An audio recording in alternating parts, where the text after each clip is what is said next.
Ya, baik saudara-saudara, hari ini kita akan belajar firman Tuhan dan temanya mungkin agak aneh karena temanya adalah jangan memasak anak kambing dalam susu induknya. Ini mungkin tema yang aneh dan tema yang menyalahi ilmu homiletika, ilmu berkhotbah. Karena saya dosen homiletika, ilmu berkhotbah, salah satu teori di dalam membuat judul adalah membuat judul tidak boleh aneh. Tapi kali ini saya melanggar aturan homiletika itu. Dan sebenarnya bukan hal yang aneh, karena ini memang pernyataan eksplisit di dalam Alkitab. Ya, coba lihat Keluaran 23 ayat 19. Janganlah kau masak anak kambing dalam susu induknya. Karena itu adalah kutipan ayat, maka ini bukan judul yang mengada-ada, ya. Ini bukan tema yang dibikin secara sembarangan, karena ini memang adalah kutipan dari ayat kitab suci. Di sini kita melihat ada sebuah larangan dari Tuhan. Janganlah kau masak anak kambing dalam susu induknya. Di dalam Alkitab, kalau kita pelajari, apabila sebuah kalimat atau frase atau kata diulang-ulang lebih dari satu kali, biasanya 3 kali, itu menunjukkan itu sesuatu yang sangat-sangat penting, sangat-sangat ditekankan. Saya beri contoh, misalnya di Matius pasal 6. Di ayat 25 dibilang janganlah khawatir. Lalu muncul kembali, janganlah khawatir. Lalu ayat 28, jangan kamu khawatir. Lalu ayat 34, jangan kamu khawatir. Jadi, janganlah kamu khawatir muncul sampai 4 kali. Itu berarti, jangan khawatir. Itu sesuatu yang sangat penting, sangat ditekankan. Ketika Yosua mengganti Musa di dalam memimpin Israel mau masuk tanah Kanaan, datang firman Tuhan kepada Yosua. Yosua 1 ayat 6. Kuatkanlah dan teguhkanlah hatimu. Ayat 7. Kuatkanlah dan teguhkanlah hatimu. Ayat 9. Kuatkan dan teguhkan hatimu. Ayat 18. Hanya kuatkan dan teguhkan hatimu. 4 kali.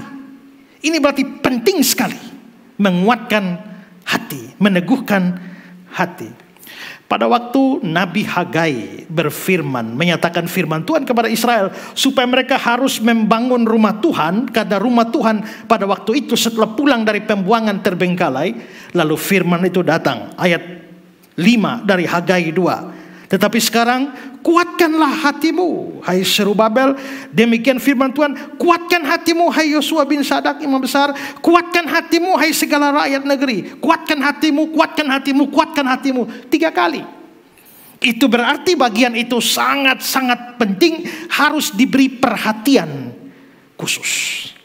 Nah, hal yang sama juga terjadi dari larangan yang baru saja kita baca. Karena di dalam hukum Musa itu bahkan diulang sampai 3 kali. Yang pertama tadi Keluaran 23 ayat 19, jangan kau masak anak kambing dalam susu induknya. Lalu muncul lagi dalam kitab yang sama, Keluaran 34 ayat 26, janganlah engkau masak anak kambing dalam susu induknya. Lalu muncul lagi dalam kitab Ulangan pasal 14 ayat 21, jangan kau masak anak kambing dalam air susu induknya. 3 kali. Itu berarti bahwa larangan memasak anak kambing dalam susu induknya, ini adalah larangan yang sangat-sangat penting, harus diberi perhatian, harus dicamkan larangan ini. Nah, sebenarnya apa arti firman ini? Kok larangannya aneh sekali, ya? Nah, apa sebenarnya tujuan Tuhan memberikan larangan semacam ini? Sebelum kita mempelajari hal ini lebih dalam, kita perlu ketahui bahwa gara-gara ada larangan ini, maka orang Israel atau orang Yahudi yang biasanya mentaati firman Tuhan secara harfiah, maka mereka memang merasa atau mengakui bahwa ayat ini itu sukar dipahami artinya atau apa tujuannya. Ada seorang rabi yang namanya Rabi Aryeh Sitron. Dia menulis sebuah buku dan di dalam tulisan itu dia memberikan alasan utama dari mitfah. Mitfah itu adalah perintah-perintah atau larangan-larangan di dalam hukum Taurat.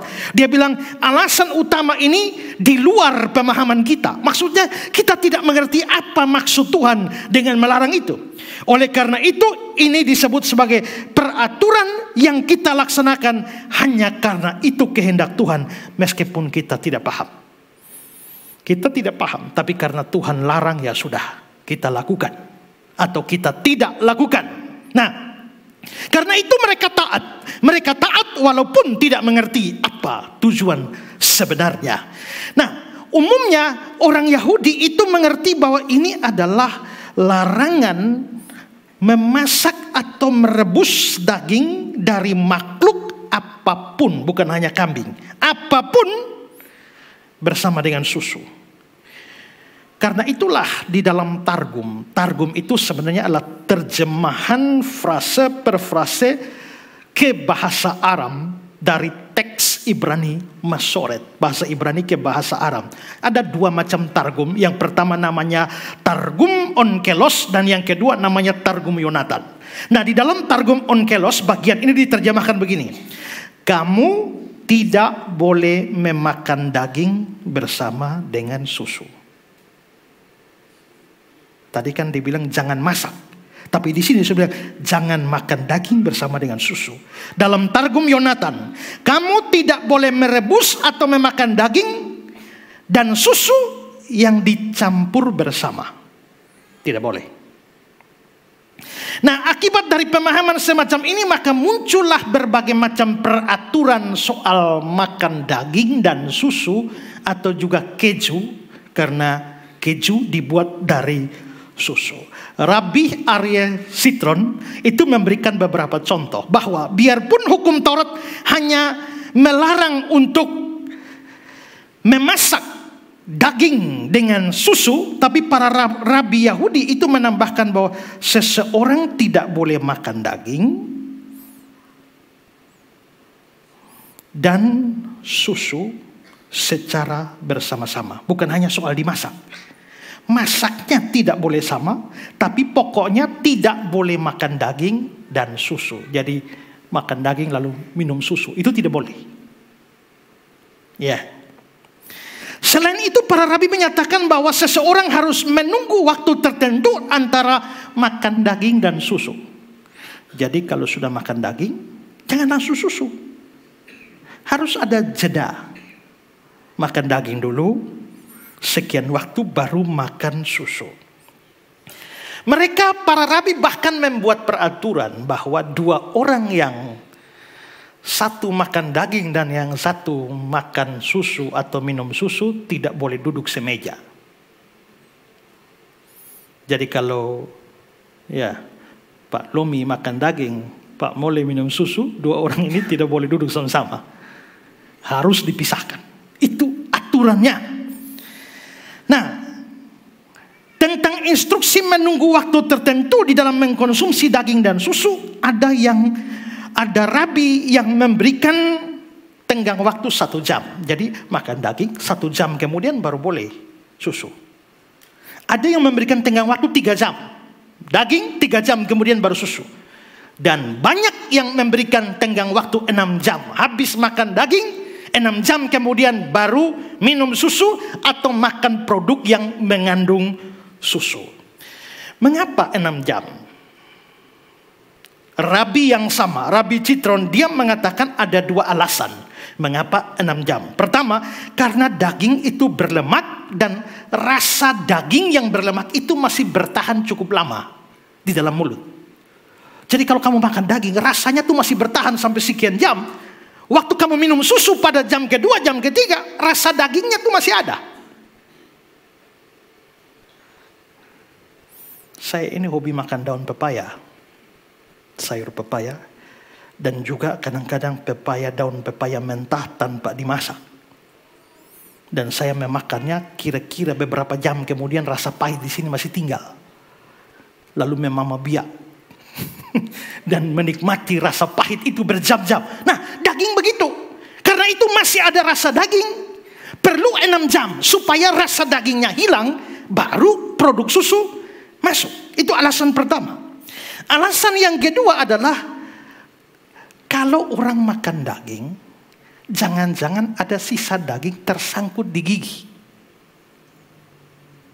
Nah, menurut hukum Yahudi yang namanya halakik, daging yang tertinggal di gigi itu masih dianggap daging dalam tempo 6 jam. Tapi kalau sudah lewat 6 jam, daging itu tidak dianggap daging lagi. Maka boleh minum susu atau makan produk susu setelah 6 jam. Itu memang kerjanya ahli Taurat itu begitu. Namanya ahli Taurat. Ada hukum Taurat, lalu mereka bikin aturan detail.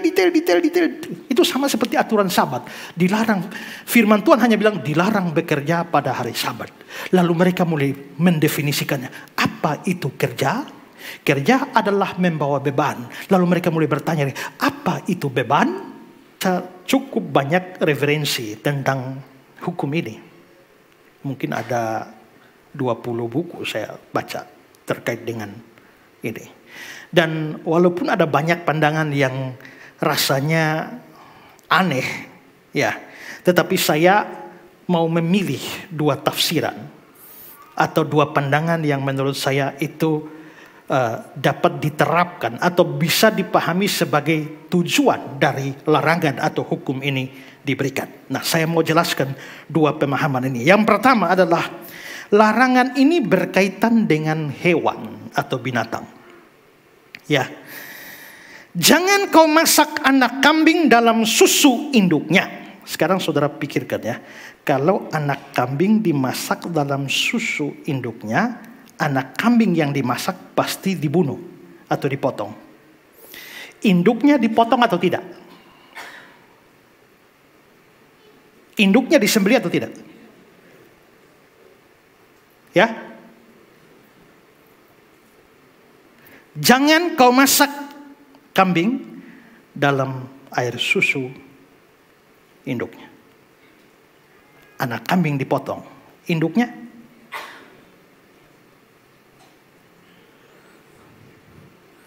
dua kemungkinan bisa. Pertama, induknya juga dipotong. Ini induk yang masih menyusui anaknya. Jadi kalau anak kambing dipotong, induk kambing dipotong, lalu dicampur dan dimasak bersama-sama, maka air susu yang ada di dalam tubuh induknya itu bercampur dengan daging anaknya. Maka di sini peristiwanya induk dengan anak dibunuh bersamaan atau disembelih bersamaan. Itu kemungkinan pertama. Kemungkinan yang kedua, hanya anaknya yang disembelih, lalu air susu induknya itu diambil. Pada waktu merebus daging anak kambing itu, susu induknya dicampurkan, tapi induknya tidak ikut dipotong. Itu 2 kemungkinan. Nah, kalau kemungkinan pertama yang benar, kemungkinan pertama adalah disembelilah induk dan anaknya dan dimasak bersama-sama. Kalau itu yang terjadi, maka jelas ini melawan firman Tuhan. Imamat 22 ayat 28. Seekor lembu atau kambing atau domba janganlah kamu sembelih bersama dengan anaknya pada satu hari itu juga. Jangan. Mengapa larangan semacam ini diberikan? Karena rasanya bertentangan dengan hukum belas kasihan, atau dapat dikatakan itu adalah sesuatu yang bersifat kejam ketika seseorang membunuh anak binatang bersama dengan induknya di dalam satu kesempatan. Perhatikan kata-kata dari Joseph Benson. Maimonides menganggap ini sebagai tindakan pencegahan kepada manusia agar induk lembu atau kambing atau domba tidak dibawa ke mezbah ketika ia masih meratapi kehilangan anaknya yang mungkin dibunuh di depan matanya. Dan memang ada tingkat kekejaman dalam gagasan ini, yaitu mengotori tangan dengan darah kedua induk dan keturunannya pada saat yang sama. Ini korban. Jadi kalau misalnya induknya di sini, lalu anaknya diambil, lalu disembelih untuk korban. Induk itu sudah sedih kehilangan anak. Yang dijadikan korban disembelih. Sementara induknya masih sedih, induknya ditangkap disembelih juga. Maka ini dianggap sebagai sebuah kekejaman pada saat yang bersamaan. Perhatikan komentar Henry. Hal ini dilarang karena hal itu tampak biadab dan kejam terhadap binatang. Seperti kelaliman Raja Babel yang membunuh anak-anak Sedekia di depan matanya dan kemudian membutakan matanya. Tampak kejam terhadap binatang untuk membunuh dua angkatan sekaligus. Seolah-olah orang bermaksud memusnahkan jenis binatang itu. Induknya itu satu generasi, anaknya generasi kedua. Kalau kamu bunuh induknya sekaligus anaknya dalam satu kesempatan, kamu menghabiskan dua generasi binatang dalam satu kesempatan. Dan tindakan semacam ini itu tidak dikehendaki oleh Tuhan. Tuhan menciptakan binatang. Tuhan yang memberikan nyawa kepada binatang-binatang, Tuhan juga ingin agar eksistensi mereka tetap dipertahankan dan tidak dimusnahkan. Sekarang perhatikan Ulangan 22. 6:7. Apabila engkau menemui di jalan sarang burung di salah satu pohon, atau di tanah dengan anak-anak burung dan telur-telur di dalamnya, dan induknya sedang duduk mendekap anak-anak dan telur-telur itu, maka janganlah engkau mengambil induk bersama-sama dengan anaknya.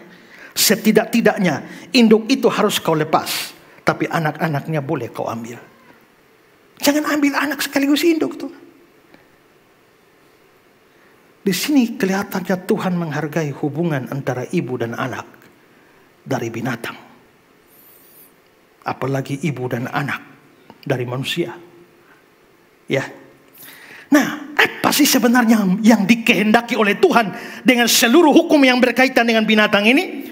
John Gill bilang begini, alasan hukum ini tampaknya adalah untuk mendorong belas kasihan dan kelembutan dan untuk menghindari kekejaman. Itu tujuannya. Jadi kalau kemungkinan pertama bahwa induknya dibunuh bersama dengan anak kambingnya, direbus bersama-sama, itu melawan firman Tuhan, karena itu sama dengan menghabiskan dua generasi binatang dalam satu kesempatan, dan melawan ayat-ayat yang sudah saya berikan tadi.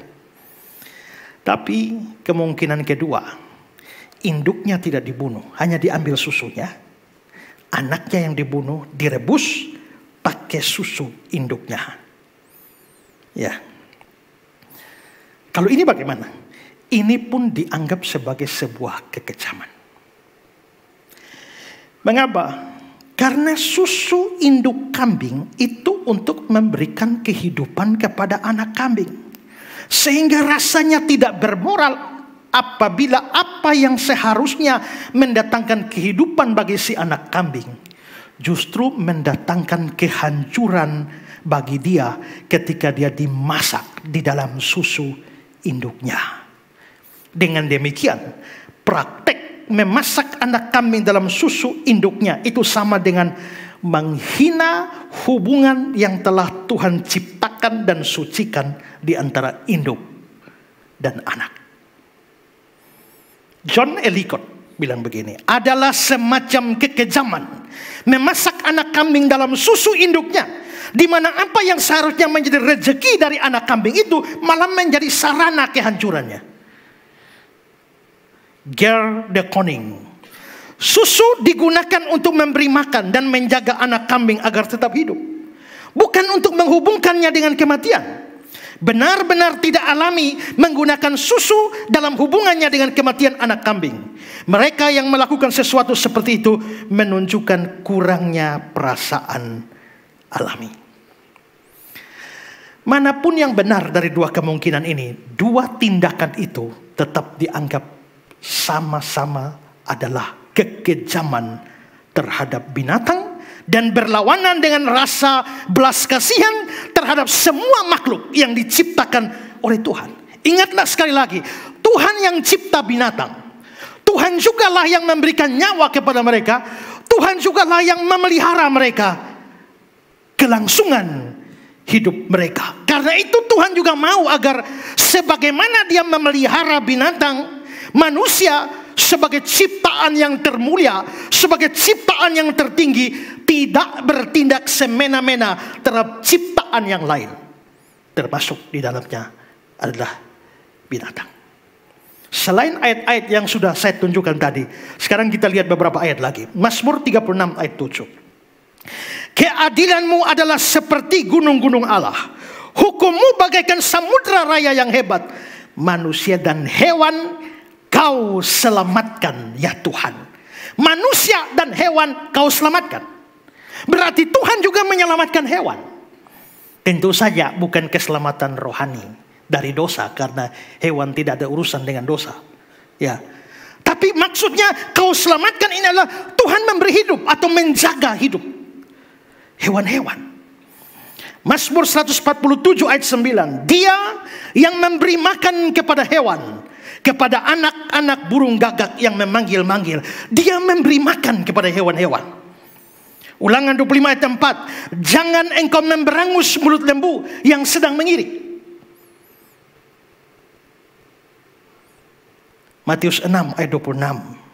Pandanglah burung di langit, tidak menabur, tidak menuai, tidak mengumpulkan bekal dalam lumbung, namun diberi makan oleh Bapamu yang di sorga. Berarti Bapa di surga perhatikan makannya burung-burung.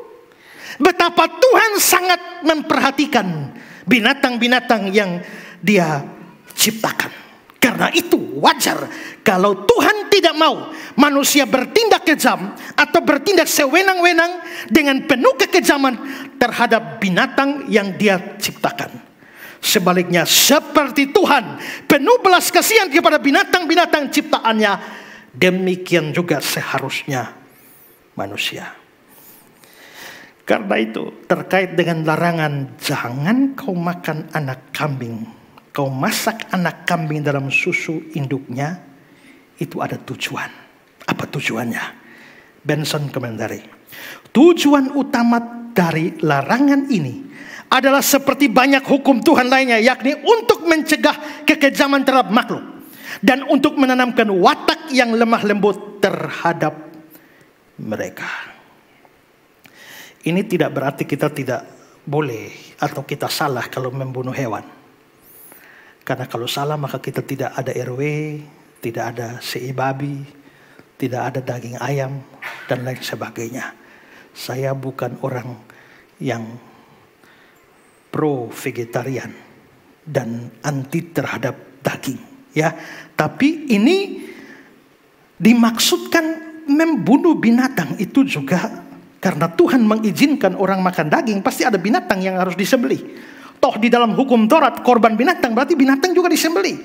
Tapi yang ditekankan di sini ini adalah tidak boleh memperlakukan hewan atau bahkan menyembelih hewan yang tidak ada tujuan.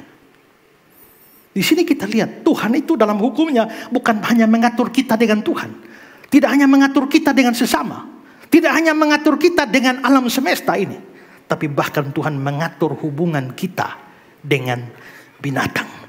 Ini perlu ditekankan karena tidak jarang manusia itu memperlakukan hewan dengan cara yang kejam, seperti menyiksa mereka. Seorang teman bercerita dengan bangganya bahwa satu hari dia menyetir dan dia melihat ada seekor anjing mau menyeberang jalan. Anjing itu belum menyeberang, anjingnya di pinggir jalan, tapi dia sengaja membelokkan mobilnya ke pinggir, tabrak anjingnya dan lari. Dan dia bercerita dengan bangganya, kalau kamu menyembelih anjing untuk dijadikan RW, itu bukan dosa. Tapi tidak ada urusannya di situ loh. Anjingnya baik-baik di pinggir jalan. Lupung apa yang sakit sampai lu harus lari ke pinggir dan menabrak anjing itu? Kamu membunuh anjing itu tanpa tujuan yang penting. Itu namanya tindakan semena-mena terhadap binatang. Ini namanya tidak tahu peri kebinatangan. Ya. Ada seorang teman yang pernah bercerita bahwa ketika dia goreng ikan, begitu mau makan, ikan habis karena dimakan kucing. Maka dia berusaha menjebak kucingnya, dan satu kali dia menangkap kucing itu, tangkap basah. Maka apa yang terjadi? Dia tangkap kucingnya, setelah itu dia membuat kayu palang semacam salib, lalu dia ikat kucingnya dan dia ambil paku, dia paku kaki dan tangan kucing itu di kayu itu. Jadi dia menyalipkan bukan anak manusia, tapi anak kucing di situ. Saya bayangkan kasihan kucing itu ya. Memang anak manusia tidak bersalah ketika disalibkan, tapi anak kucing bersalah. Ya. Tapi apakah kesalahan itu layak untuk menyalibkan kucing itu dalam keadaan seperti itu? Ada juga yang entah punya masalah apa dengan anjing, tapi dia tangkap anjingnya, dia belum sembeli anjingnya. Anjingnya itu hidup-hidup, dituang bensin ke atas, lalu dibakar, lepas anjingnya. Jadi anjingnya lari sementara anjingnya terbakar sampai mati. Kenapa menyiksa binatang seperti itu?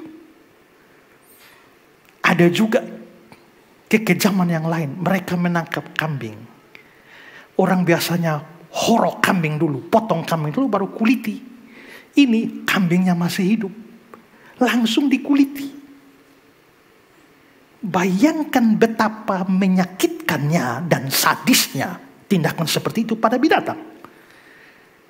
Di dunia ini ada banyak tindakan orang yang semena-mena kepada binatang. Saudara lihat gambar ini. Ya. Ini ada orang yang menaruh burung di moncong meriam. Setelah itu, dor. Maka hancur-hancuranlah burung itu. Kena peluru dari meriam itu. Saudara lihat gambar berikut ini. Gambar yang satu ini, ada orang yang ikat kaki angsa pada sebuah tiang, lalu mengikat tali pada lehernya dan ditarik hingga putus. Ini penyiksaan yang luar biasa kepada binatang. Sejumlah orang membuat sebuah permainan seperti gambar berikut ini. Mereka ada di gedung yang tinggi sekali membawa kambing. Dan mereka melempar kambing dari ketinggian itu. Dan itu sukar kambing itu selamat. Ini semua adalah tindakan semena-mena terhadap binatang. Padahal Tuhan sangat perhatikan binatang. Dan menurut saya, adu binatang sampai mati, termasuk adu ayam sampai mati, itu adalah bentuk penyiksaan tersendiri kepada ayam. Dengar baik-baik semua yang suka adu ayam. Ya, lebih baik kau sembeli ayam itu dan makan, daripada kau bawa ayam itu ke pertarungan dan sama dengan menyembelih dia di dalam sebuah pertarungan. Saya berharap semua saudaraku di Sabu mendengarkan hal ini. Ya. Saudara, dari sekian banyak ayat yang sudah saya tunjukkan ini, yang berkaitan dengan binatang, jelas terlihat bahwa Tuhan mau kita memperlakukan binatang tidak dengan cara yang kejam. Bahkan menarik adalah bahwa kitab Amsal itu menghubungkan kebenaran seseorang di hadapan Tuhan dengan sikapnya pada binatang. Perhatikan Amsal 12 ayat 10. Orang benar memperhatikan hidup hewannya. Orang benar itu artinya kebenaranmu di hadapan Tuhan itu juga ditentukan dengan memperhatikan hewannya. Di dalam terjemahan lama dibilang begini, bahwa orang yang benar itu mengindahkan nyawa binatangnya. Terjemahan Indonesia sehari-hari berkata, orang baik memperhatikan ternaknya, tapi orang jahat menyiksanya. Jadi bayangkan bahwa ternyata Mungkin saudara tidak sadar sekian lama, tapi saya menunjukkan ternyata terlalu banyak ayat di mana Tuhan itu mau mengatur hubungan kita dengan binatang. Di dalam Alkitab Full Life diberikan komentar begini: cara Allah untuk hidup benar mencakup bersikap baik bahkan kepada binatang. Binatang bermanfaat bagi manusia untuk persahabatan, kerja, dan makanan, dan mereka tidak boleh dianiaya atau dimanfaatkan dengan cara yang kejam. Henry, sampai seberapa besar orang baik akan menunjukkan belas kasihan. Dia tidak hanya berbelas kasihan terhadap keadaan-keadaan manusia yang terendah. Maksudnya kasihan terhadap orang miskin, orang kelaparan, orang yang tidak punya rumah, atau orang terpenjara. Bukan hanya itu, tapi juga bahkan memperhatikan hidup hewannya. Bukan hanya karena hewan itu adalah pelayannya, melainkan juga karena hewan itu adalah ciptaan Allah. Hewan-hewan yang ada pada kita haruslah kita pelihara, harus diberi makan dan istirahat yang nyaman, dan sekali-kali tidak boleh disiksa atau diperlakukan dengan sewenang-wenang. Bileam ditegur karena memukuli keledainya. Hukum Taurat memberi perhatian pada lembu-lembu. Oleh sebab itu orang yang tidak berlaku adil pada hewan bukanlah orang benar. Orang-orang yang berlaku kejam dan biadab terhadap hewan membuktikan dan membenarkan bahwa di dalam diri mereka ada suatu kebiasaan yang biadab dan ikut andil dalam membuat makhluk-makhluk ciptaan mengeluh. Karena itu melalui larangan ini yang Tuhan berikan, kita atau dikatakan tidak boleh memasak anak kambing dengan susu induknya. Itu memberi pesan kepada kita untuk tidak menyiksa binatang. Karena itu yang suka menyiksa binatang bertobat ya. Ya. Bahkan seandainya Anda punya kesenangan yang aneh di dalam tindakan menyiksa binatang, mungkin Anda perlu ditolong secara psikologis. Karena apa? Kekejaman kepada binatang itu mungkin saja merupakan sebuah masalah psikologis yang bisa berkembang menjadi kekejaman kepada manusia. Ini pernah terjadi dalam sejarah. Di dalam sejarah Kekaisaran Romawi itu ada 10 kaisar yang paling gila. Setelah Roma didirikan oleh Julius Caesar, Kaisar pertama, lalu kaisar kedua itu adalah Kaisar Agustus. Mulai dari Kaisar Agustus sampai 10 kaisar kemudian, itu kaisar-kaisar yang anggap diri sebagai Tuhan dan minta disembah. Dan akibat daripada itu mereka menyiksa setiap orang yang tidak mau menyembah mereka. Di antara 10 kaisar ada satu kaisar yang paling gila, namanya Kaisar Nero. Dialah yang membunuh Petrus, salibkan terbalik dan penggal kepala Paulus. Begitu kejam. Tapi setelah 10 kaisar itu, muncul kaisar berikut yang namanya Kaisar Domitianus. Kaisar Domitianus ini kekejamannya setara dengan Nero, bahkan lebih dari Nero. Maka orang memberi gelar kepada Domitianus itu sebagai Nero Redivivus. Artinya Nero baru yang bangkit. Nero sudah mati, tapi sekarang bangkit Nero baru yang jauh lebih kejam. Dan di bawah Domitianus lah orang Kristen dianiaya sedemikian rupa, luar biasa. Kejam sekali Domitianus. Tapi mengapa sampai Domitianus begitu kejam? Kalau diurut-urut ke belakang, maka Domitianus memang mempunyai kebiasaan aneh, punya masalah psikologis dalam kaitan dengan binatang. Saya beri informasi dari Eka Dharma Putra. Berdasarkan penulisan dari seorang penulis biografi asal Romawi, diceritakan Domitianus di waktu kecil mempunyai hobi yang sangat aneh. Setiap hari selama beberapa jam dia hanya menyendiri saja di kamarnya. Jika diintip, ternyata dia mempunyai kegemaran untuk menangkap lalat. Setelah tertangkap, lalat itu dibunuh dengan cara perlahan dengan menusuknya menggunakan suatu benda tajam. Itulah yang dilakukan setiap hari. Ya, sekiranya seorang psikolog diminta untuk menilai kepribadiannya, Sangat jelas kepribadian Domitianus sebagai orang yang mempunyai nafsu membunuh dan menyiksa dengan sangat kejam. Hal itu terbukti ketika dia memerintah, maksudnya jadi kaisar. Domitianus juga dikenal sebagai seorang homoseksual. Dia menjalin hubungan dengan seorang pria bernama Paris. Pada waktu itu homoseks memang suatu hal yang tidak terlalu istimewa, biasa saja. Suatu waktu dia melihat seorang anak kecil yang wajahnya sangat mirip dengan Paris. Dia tidak tahu siapa orang tua dari anak itu. Tapi Domitianus merasa curiga anak tersebut adalah hasil hubungan gelap Paris dengan kekasih gelapnya. Anak itu pun tanpa ditanya langsung dibunuh oleh Domitianus. Pembunuhan sendiri adalah tindakan yang sangat biasa dilakukan Domitianus pada waktu itu. Ada seorang ahli sejarah yang sangat terkenal bernama Hermogenes. Dia pernah menulis sesuatu dengan jujur, tapi tulisannya dianggap menjelek-jelekkan Domitianus. Dia pun dibunuh oleh kaisar ini. Demikian pula banyak senator atau pejabat kerajaan yang dibunuhnya. Domitianus pun menciptakan salah satu bentuk hukuman mati yang baru, yaitu orang dibuat mati perlahan dan sangat kesakitan. Salah satunya yang terkenal dan dipraktikkan secara luas adalah terhukum dijepit dengan 2 kayu yang sangat kuat di lehernya. Dan di sekeliling badannya ada paku-paku tajam yang mencuat.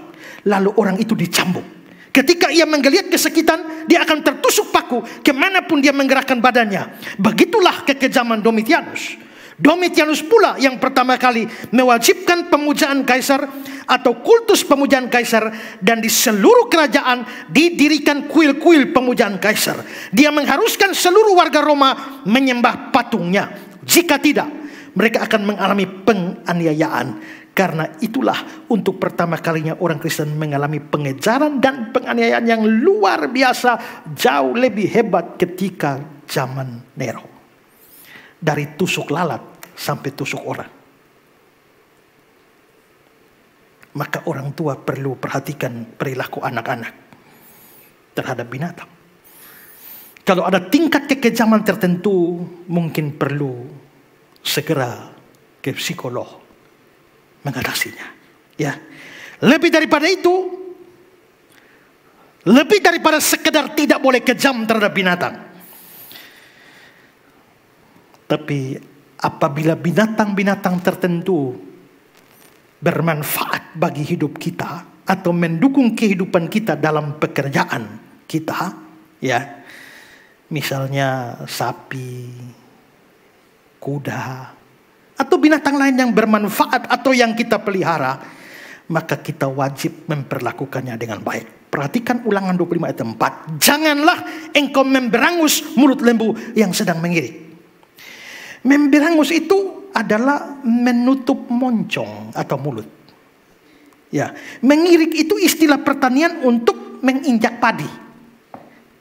Karena mereka dulu belum ada rontok padi. Jadi padinya itu untuk merontokkannya ini lembu yang disuruh untuk menginjak-injak untuk melepaskan biji padi dari tangkainya. Sementara lembu mengirik, moncongnya itu ditutup, diikat pakai plastik atau pakai kain tertentu, sehingga akhirnya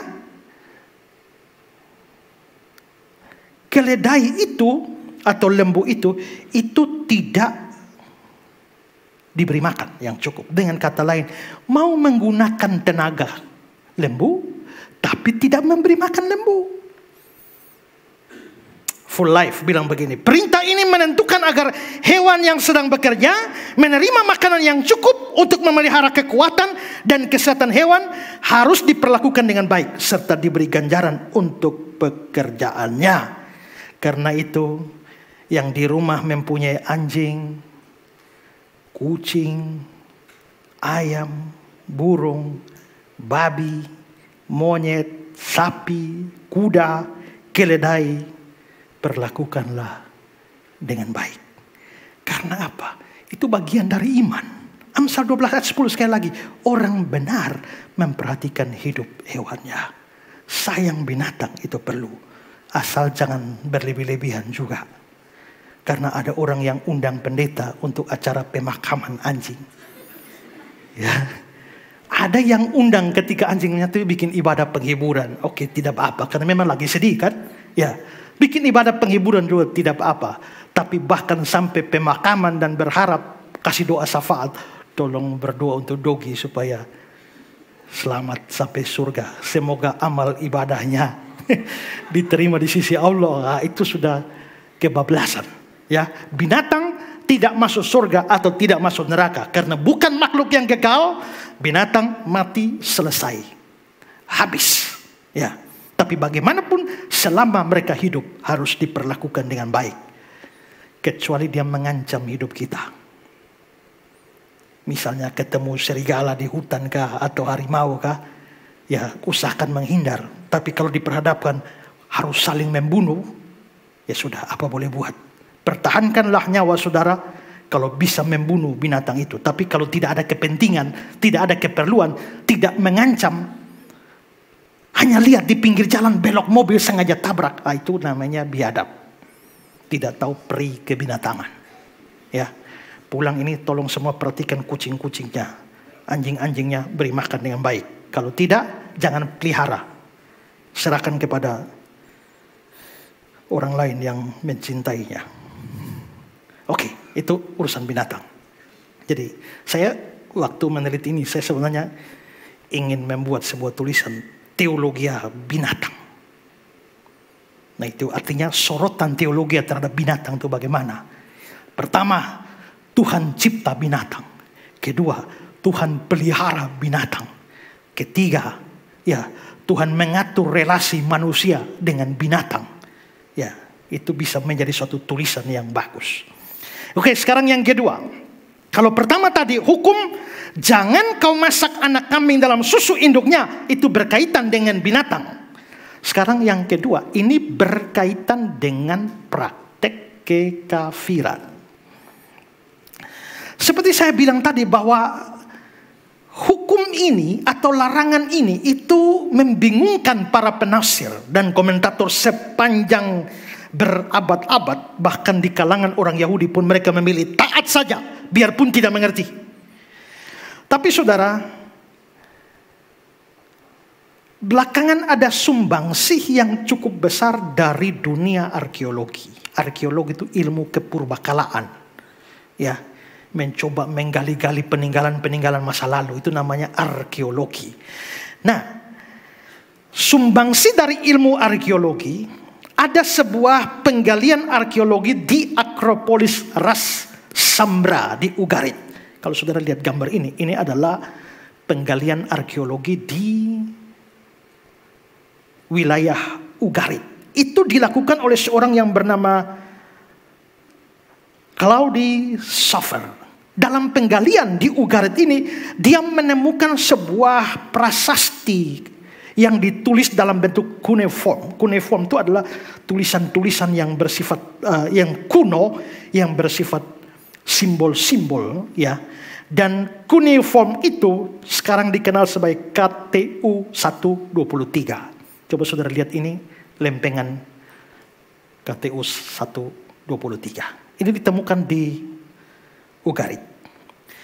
Nah, ini berasal dari abad 14 sebelum Masehi. 14 abad sebelum Tuhan Yesus.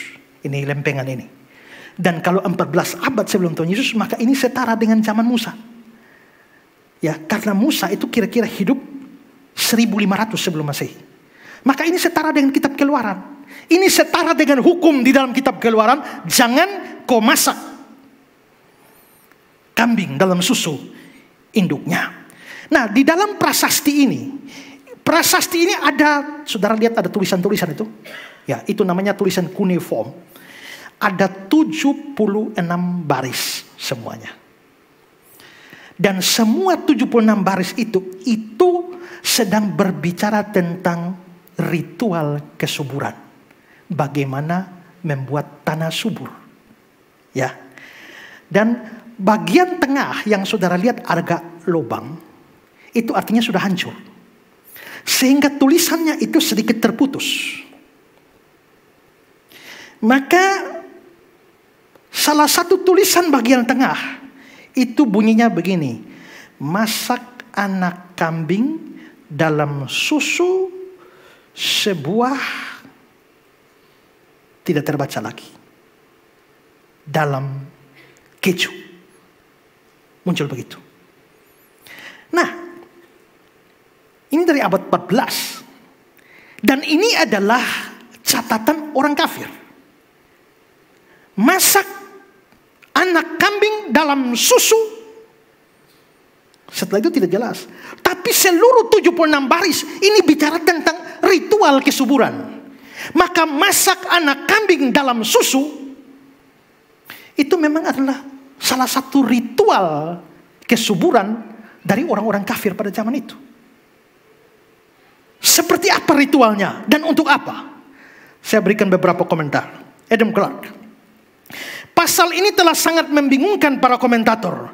Tapi Dr. Cudworth diduga telah memberikan makna yang sebenarnya dengan mengutip komentar seorang Yahudi Karaite yang ditemuinya mengenai pasal ini.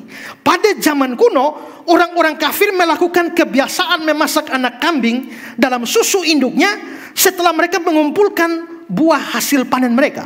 Dan kemudian dengan cara magis mereka berkeliling dan menyiraminya pada semua pohon mereka, ladang dan kebun, dengan harapan bahwa hal itu akan membuat pohon-pohon itu subur dan menghasilkan lebih banyak pada tahun berikutnya. Joseph Benson.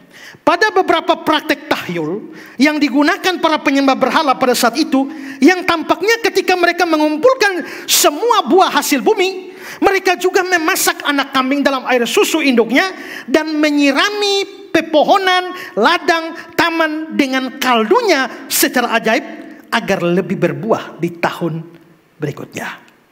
James Barton Kaufman. Alasan yang paling mungkin nampaknya untuk larangan ini terletak pada penggunaan pagan. Pagan itu kafir.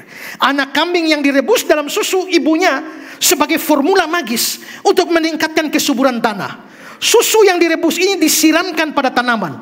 Ide pagan adalah bahwa kehidupan baru anak kambing yang ditambahkan ke dalam susu ibunya itu akan menghasilkan kesuburan ganda. Kalau begitu, memasak anak kambing dalam susu ibunya itu berurusan dengan hasil bumi, berurusan dengan hasil tanah, berurusan dengan tanaman sebagai hasil kerja di kebun. Dan sepertinya ini masuk akal, karena kalau kita lihat konteks 3 ayat yang bicara tentang larangan ini, ketiga-tiganya itu berkaitan dengan urusan hasil bumi. Coba lihat Keluaran 23:19. Yang terbaik dari buah bungaran. Buah bungaran ini kayak buah pertama, buah sulung. Kalau saudara tanam mangga, buah pertama itu, nah itu buah sulung. Ya, yang terbaik dari buah bungaran hasil tanahmu harus kau bawa ke dalam rumah Tuhan Allahmu. Jadi aturan bahwa hasil bumi dibawa ke Tuhan. Selanjutnya muncul peraturan ini, jangan kau masak anak kambing dalam susu induknya. Artinya apa? Larangan ini pasti berurusan dengan urusan hasil bumi tadi. Keluaran 34. Yang terbaik dari buah bungaran hasil tanahmu harus kau bawa ke dalam rumah Tuhan Allahmu. Jangan engkau masak anak kambing dalam susu induknya. Sama. Sekarang dari Ulangan. Jangan kau masak anak kambing dalam air susu induknya.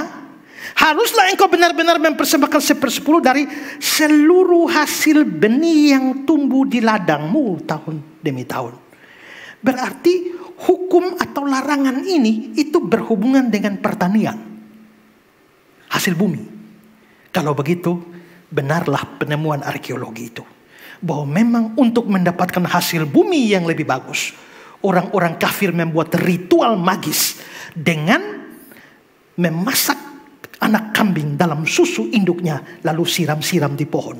Supaya pohon pisang lebih berbuah lagi, pohon anggur, ya gandum-gandum semua bisa mendatangkan hasil yang lebih baik. Jadi jelas bahwa tindakan memasak anak kambing dalam susu induknya itu sebuah kepercayaan tahyul yang bersifat kafir dan berkaitan dengan hasil panen. Nah, itulah sebabnya Tuhan larang. Setelah Tuhan bicara soal hasil bumi harus dibawa ke rumah Tuhan, Tuhan langsung beri larangan. Jangan ikut tradisi orang kafir. Jangan ikut tahyul orang kafir yang siram-siram pohon dengan kaldu atau rebusan anak kambing dengan susu induknya. Tuhan tidak mau, karena kamu mengikuti itu sama dengan kamu mengikuti suatu praktek kafir, dan Tuhan tidak mau itu. Imamat 20 ayat 23. Jangan kamu hidup menurut kebiasaan bangsa yang akan kuhalau dari depanmu. Selain itu, bukankah kesuburan tanah itu datangnya dari Tuhan? Tuhanlah yang memberikan kesuburan tanah. Tuhanlah yang memberikan hasil-hasil bumi, buah-buahan, ladang, semua itu jadi bagus. Itu dari Tuhan, bukan dari ritual aneh seperti itu. Dalam Mazmur 65 10-11, engkau mengindahkan tanah itu, mengaruniainya kelimpahan dan membuatnya sangat kaya. Batang air Allah penuh air. Engkau menyediakan gandum bagi mereka. Ya, demikianlah engkau menyediakannya. Engkau mengairi alur bajaknya. Engkau membasahi gumpalan-gumpalan tanahnya dengan dirus hujan. Engkau menggemburkannya. Engkau memberkati tumbuh-tumbuhannya. Jadi kalau sampai hasil panen bagus, itu Tuhan. Jadi jangan ikut-ikutan dengan ritual aneh semacam itu. Jadi sebenarnya tujuan dari larangan ini, selain berkaitan dengan menghargai nyawa binatang, juga dibuat supaya Israel hanya bergantung pada Tuhan saja demi keberhasilan mereka. Israel harus membuang seluruh cara untuk berhasil di dalam pekerjaan dengan memakai cara-cara yang tidak benar. Ada komentar bagus dari Christopher Ames. Dia bilang begini, Israel sebagai sebuah bangsa yang baru yang muncul dari Mesir, pada saat itu dalam banyak hal merupakan bangsa yang terpengaruh pemujaan berhala. Tidak ada yang lebih mencerminkan hal itu daripada insiden anak lembu emas. Banyak ayat Alkitab dalam Taurat menyoroti praktik ibadah Mesir yang menjadi akrab bagi orang Israel dan harus dilupakan. Namun Israel saat itu juga sedang memasuki tanah Kanaan. Di tengah-tengah beragam praktik pagan lainnya yang ada di Timur Tengah, praktik-praktik yang mungkin akan disaksikan oleh orang Israel harus dihindari. Praktik kesuburan, memasak anak kambing jantan dalam susu seperti yang tercatat dalam prasasti Ugarit Levantin dan dalam rentang waktu yang sejalan dengan perjalanan Keluaran, kemungkinan adalah salah satu praktik yang akan dihadapi oleh orang Israel. Oleh karena itu, dalam mendidik bangsa barunya, dalam konteks waktu panen, Allah memerintahkan orang Israel untuk tidak mengikuti praktek magis yang sama seperti orang-orang kafir tersebut dalam upaya memperoleh berkat kesuburan tertentu. Sebaliknya, Israel harus mengandalkan Allah sebagai pemberi rejeki dan bergantung kepadanya untuk kesehatan dan manfaat panen di masa depan. Atau secara lebih luas, melalui semangat perintah dalam setiap usaha, Israel harus mengandalkan Allah, bukan pada tradisi pagan kambing dan susu untuk berkatnya. Andalkan Tuhan kalau mau berhasil. Kalau kamu kerja, kalau kamu usaha, kalau kamu bisnis, kamu harus dan kamu hanya perlu Tuhan untuk keberhasilan.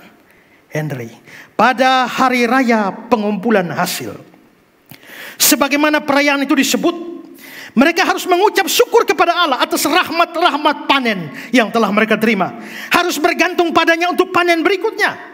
Dan mereka tidak boleh berpikir akan menerima keuntungan melalui kebiasaan tahyul sebagai bangsa kafir, yang konon katanya pada akhir panen memasak anak kambing dalam susu induknya dan memercikan masakan susu itu dengan jampi-jampi ke kebun-kebun, ladang-ladang mereka untuk membuatnya lebih subur pada tahun berikutnya.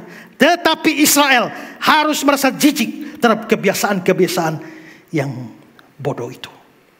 Kalau begitu sebenarnya pesan rohaninya apa buat kita?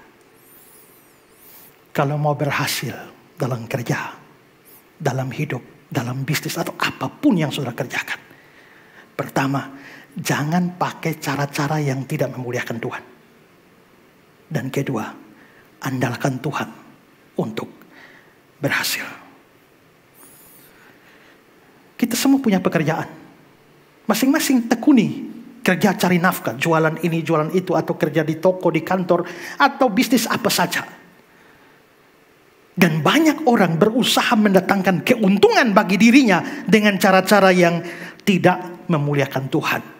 Mencuri, menipu, korupsi, apalagi era digital sekarang ini.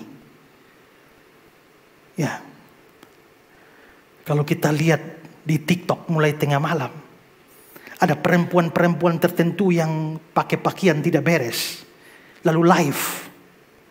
Ya, ada live. Lalu itu kan ada apa tuh? Hadiah-hadiah di bawah tuh supaya orang klik-klik di situ. Mereka akan dapat hadiah, bisa ditukar jadi duit. Maka kerja mereka hanya live saja untuk dapat itu hadiah itu. Bahkan saya kadang-kadang kita tidak rencana masuk, tapi tiba-tiba muncul. Pas lihat-lihat begini muncul. Ya. Lalu ada satu orang bilang begini, tolong buka dada dong. Lalu bilang, asal hadiahnya sekian bunga. Atau apa. Jadi kalau kasih hadiah, ya dia buka. Saya berharap bahwa tidak ada anak muda di sini yang model kayak begitu ya. Dan orang tua seharusnya memperhatikan aktivitas medsos anak. Supaya tidak mencoba mencari dan menghasilkan uang dari cara-cara yang tidak memuliakan Tuhan. Ya, dunia medsos sekarang penuh dengan upaya penipuan sedemikian rupa untuk mendapatkan keuntungan. Dan seharusnya anak-anak Tuhan tidak seperti itu. Kita mau menghadap tahun 2024, banyak tahun politik, pilpres, pilkada, atau anggota dewan, caleg dan sebagainya. Tapi semua yang mau jadi caleg dengar baik-baik. Kalau mau berhasil, tidak boleh melakukan hal-hal yang melawan kehendak Tuhan. Pakai suap orang, ya. Pakai kasih makan orang dengan duit.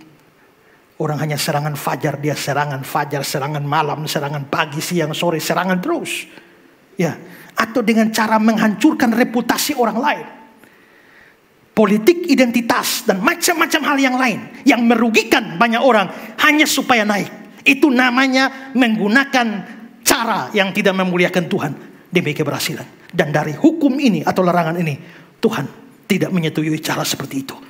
Biarlah kalau saudara akhirnya berhasil dalam hidup ini atau jadi anggota dewan, itu betul-betul karena kehendak Tuhan. Mazmur 75, sebab bukan dari timur atau dari barat, bukan dari padang gurun datangnya peninggian itu, tapi Allah adalah hakim, direndahkannya yang satu, ditinggikan yang lain.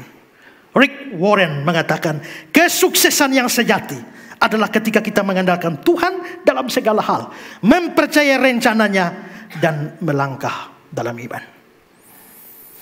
Tapi ada satu hal lain saya mau tambahkan.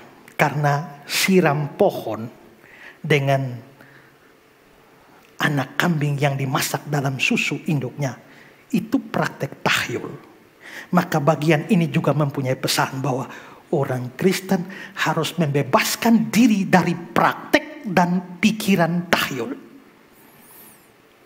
Dalam 1 Timotius 4 ayat 7. Tetapi jauhilah tahyul dan dongeng nenek-nenek tua. Kalau perlu tambahkan dan bayi-bayi tua.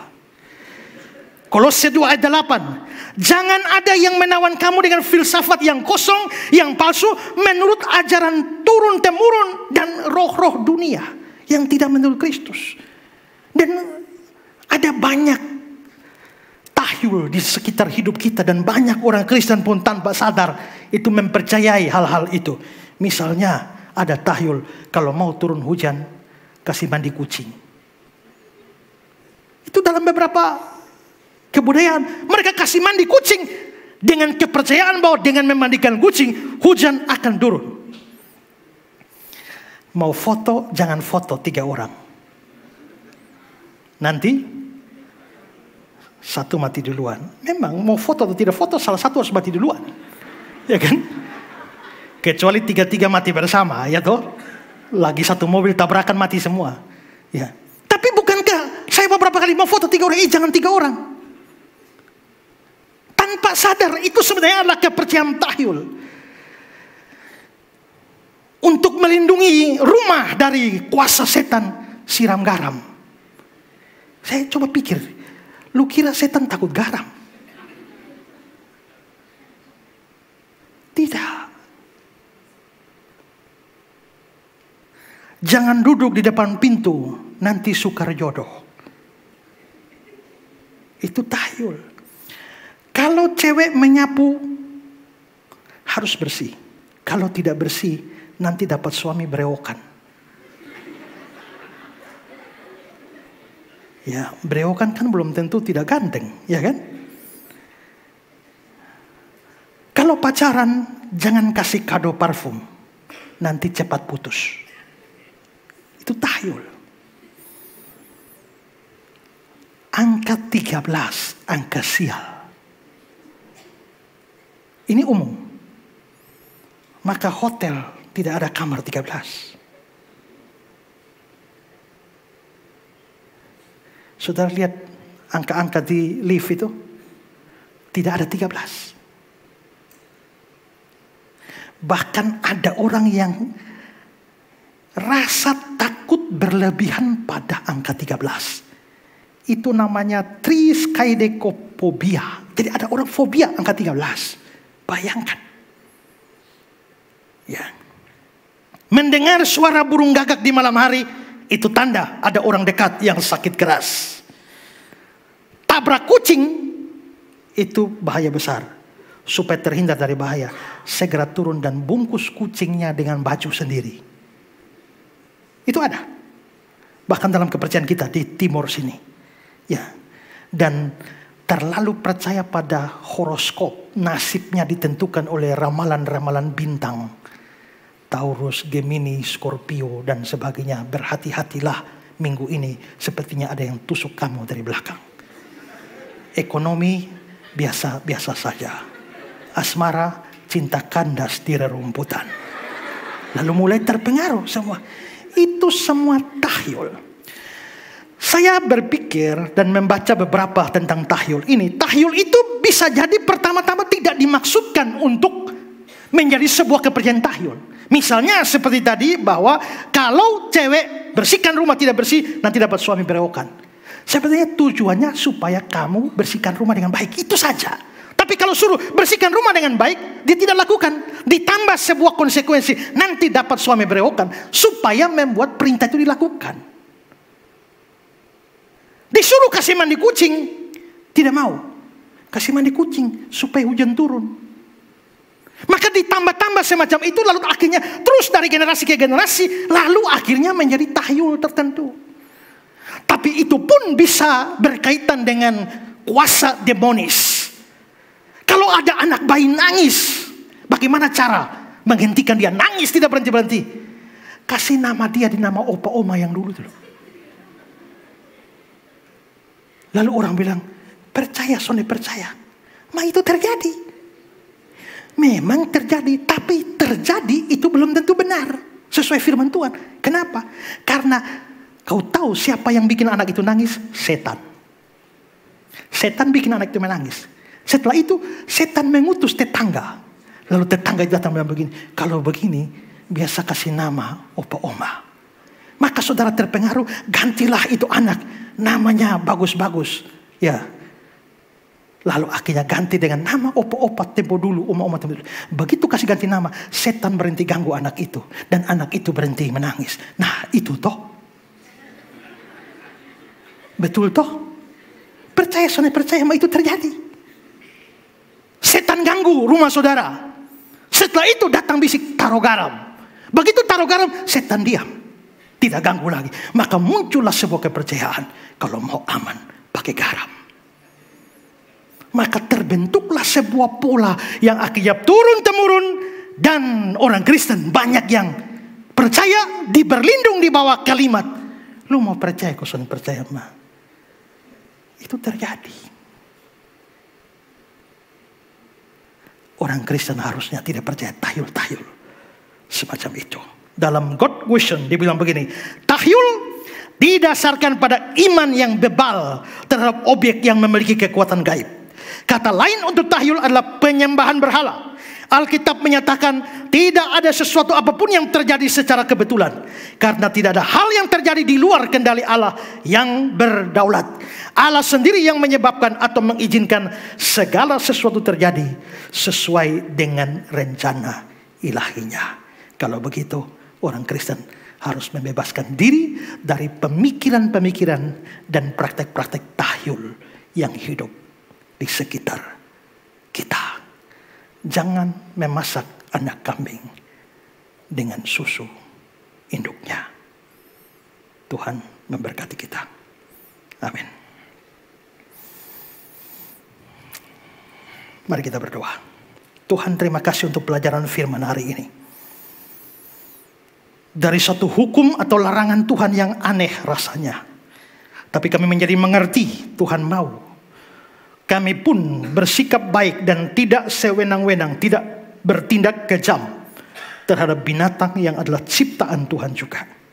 Lebih daripada itu, Tuhan mau supaya keberhasilan kami itu sebagai hasil kebergantungan mutlak kepada Tuhan, dan bukan dengan cara-cara yang tidak memuliakan Tuhan. Tolong kami juga supaya percaya pada Tuhan yang memelihara hidup kami, masa lalu, masa sekarang, dan masa akan datang. Dan tidak bergantung pada tahyul-tahyul yang menyimpang dari iman kami. Terima kasih untuk pelajaran firman-Mu. Dalam nama Yesus kami berdoa. Amin.